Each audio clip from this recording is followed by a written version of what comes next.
The Boeing 737, the most delivered aircraft ever. But how did such a great plane get a start? What are the different variants? Did competition affect the program? And is it still living on today?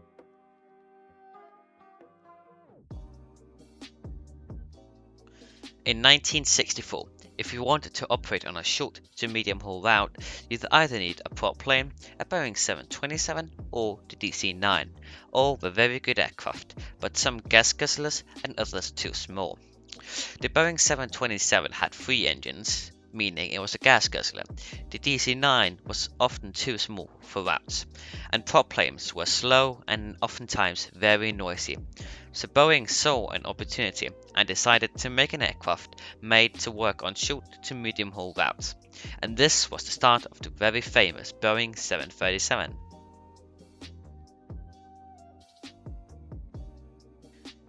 The development. The development officially began on May 11, 1965. Based on market research, there was a market for 50 to 60 passenger jet flying routes between 100 and 1,600 kilometers, or 50 to 1,000 miles.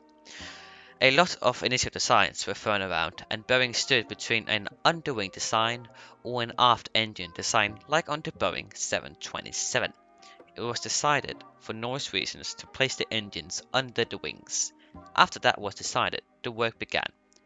At the time, Boeing was far behind the competition. The DC-9 had already been introduced and was already in production. At the time, the British, French, and the Dutch already had market options, such as the Sud Aviation Carvel, the Fokker F-28, and the BAC-111, which were already in operation at the time. To save money, Boeing used around 60% of the previous Boeing 727 electronic and design, while the fuselage was taken from the Boeing 707. The engine picked for the job was a Pratt & Whitney JT8D-1 low bypass ratio turbofan engine, delivering 14,500 pounds force or 64 kilonewtons of thrust.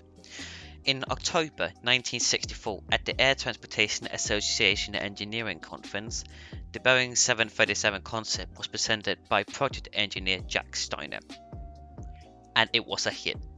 After that, development continued until early 1967. On February 1st, 1965, Lufthansa became the first customer of the 737 with an order for 21 aircraft.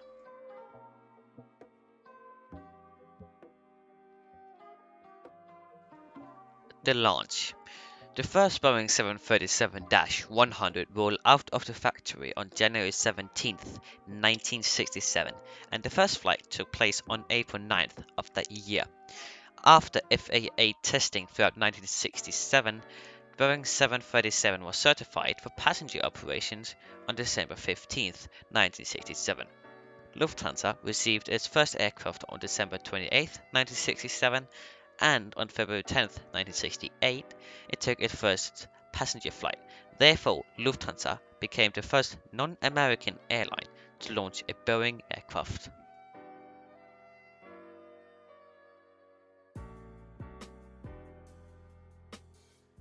The first generation variant.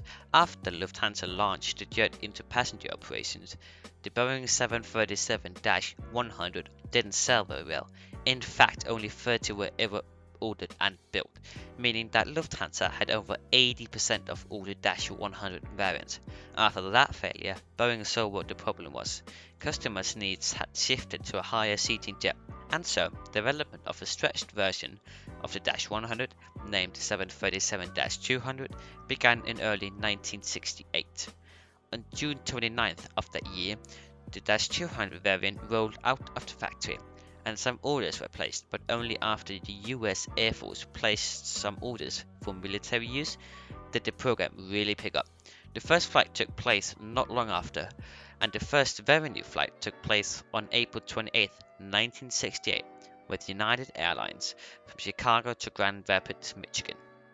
The lengthened -200 was widely preferred over the -100 by airlines, and so later in the 1970s, an improved version of the 737-200, named the 737-200 advanced featured improvements such as improved aerodynamics, higher thrust engines, and increased fuel capacity and therefore range.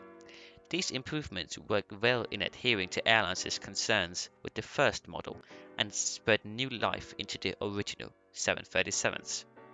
The Advanced -200 variant was introduced into service by All Nippon Airways or ANA on May 20th, 1971.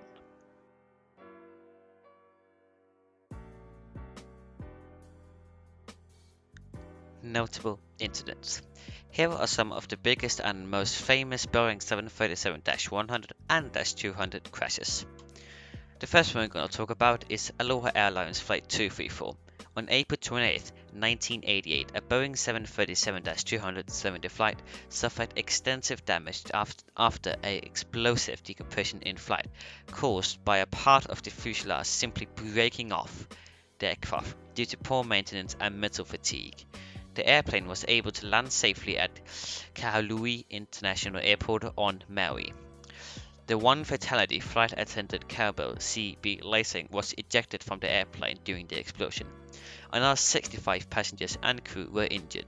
The sustainable damage inflicted by the decompression and the loss of one cabin crew member and the safe landing of the aircraft established the incident as a significant event in the history of aviation with far-reaching effects on aviation safety policies and procedures.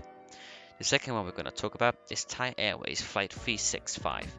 A Thai Airways Boeing 737-200 with the registration Hotel Sierra Tango Bravo Charlie on August 31, 1987, the plane crashed during a scheduled flight from Hat Yai International Airport to Phuket International Airport, both in Thailand, killing all 83 people on board, 74 passengers and 9 crew. It was the deadliest aviation accident in Thailand at the time.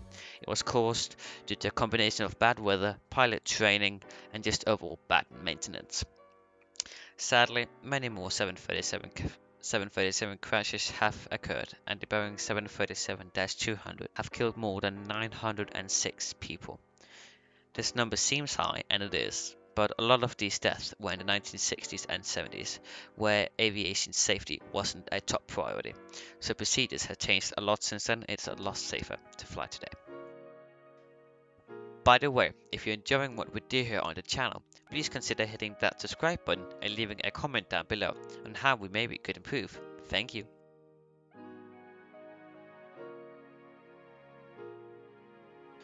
The retirement.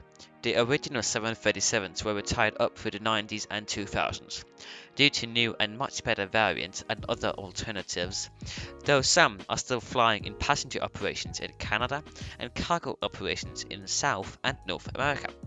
Ground-kitted Boeing 737-200s combis are still being used by Canadian North, which is though due to retire the last one in early 2023.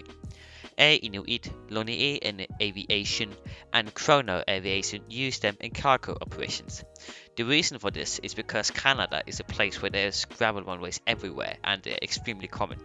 So if you try to use say a 737-800, the engines would be greatly damaged, and since no other aircraft of the same size have any form of gravel kit, that's why they're still being used today. The original 737s were the start of an extremely popular series of aircraft. They were very iconic, and many generations later, the 737 is still flying around today. They also introduced so many new things to aviation, it's crazy. So that's it for this video. See you in the next one. Later.